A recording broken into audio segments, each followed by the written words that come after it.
છે કે પરિવારની હાલત શું થાય છે અને એને જોઈએ ત્યારે આપને ખ્યાલ આવે કે ખરેખર આ દુનિયાની અંદર ભગવાને આપ્યું છે ને, કેમ કે કોણ હી ભલાને પૂછે છે, કોણ હી બુરાને પૂછે છે, કોણ હી ભલાને પૂછે છે, કોણ હી બુરાને પૂછે છે, સ્વાર્થ નીચે આ દુનિયા સાહેબ અહીંયા કોણ ખરાને પૂછે છે, અત્તરને નીચોયા પછી ફૂલોની દશાને કોણ પૂછે છે, આ તો સમય અને સંજોગ એમના નબળા હોય, નહીં તો સાહેબ મારા હનુમાનજી મહારાજને અહીંયા કોણ પૂજે છે?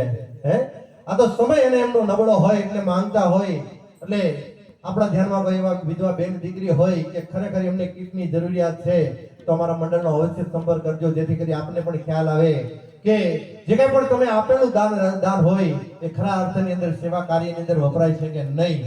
તો એવા વિધવા બેન દીકરી માટે કીટની વ્યવસ્થા પણ અમારે આ મંડળ દ્વારા કરવામાં આવે છે.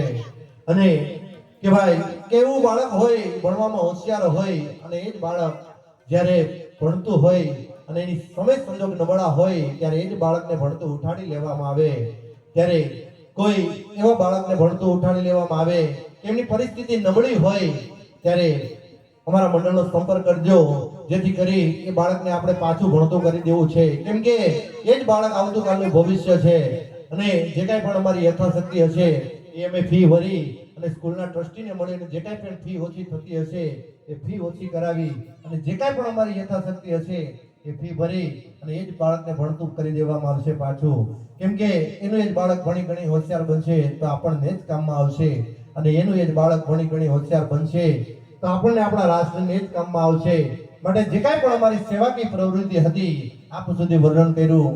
પ્રભુએ જે કાંઈ પણ આપણને આપ્યું હોય તો ફૂલ નિત્ય ફૂલની પાખડી આપી અમારી આ સેવાને અવશ્ય વધાવજો, કેમ કે એક જ સરખી સાડીની અંદર જે કાંઈ પણ અમારા બહેનો તમે નિહાળો છો એમનો કોઈ સ્વાર્થ નથી, પણ પ્રભુએ જે કાંઈ પણ જન્મ આપ્યો છે જન્મને કંઈક સાર્થક કરવો છે એવો જ ભાવ લઈ અને આપણા આંગણા સુધી આવ્યા છે.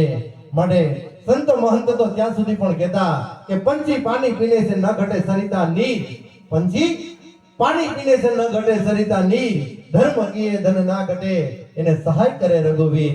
હે, માટે પ્રભુએ જે કાંઈ પણ આપણને આપ્યું હોય તો ફૂલની તો ફૂલની પાકડી આપી અમારી સેવાને અવશ્ય વધાવજો. તેમજ અહીંયા છૂટા પૈસાની પણ વ્યવસ્થા છે, જેમને પણ ગૌર કરવો હોય અવશ્ય ગૌર પણ કરી શકે છે. તેમજ નોટબુકની અંદર કોઈને પોતાના નામ પાછળ અથવા પોતાના પિતૃના નામ પાછળ જે કાંઈ પણ યાદી કરાવી હોય અવશ્ય યાદી કરાવી શકે છે.